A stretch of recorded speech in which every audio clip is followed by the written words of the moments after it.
Hi friends, నేనైతే ఈరోజైతే మధ్యాహ్నం లంచ్కి అయితే పులిహోర చేస్తున్నాను. పిల్లల్లో క్యారెట్ బాక్స్ కూడా అవుతుందిలే అని వాళ్ళు రోజు పప్పు తినరు కదా.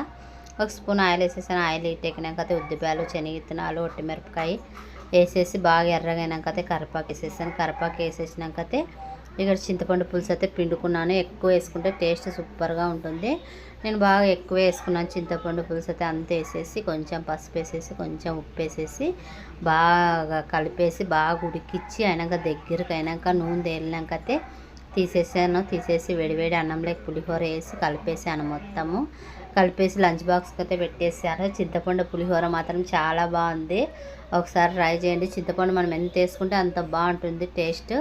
ఇక్కడైతే మా ఆయనకైతే వడ్డిస్తున్నాను. ఎందుకంటే పులిహోర, ఉల్లిగడ్డ, శనక్కాయల పొడి, సొంటి లేనిదే మా ఆయనకైతే ముద్ద దిగదు. అవన్నీ కంపల్సరీ చేయాలి పులిహోర చేస్తే. బాయ్.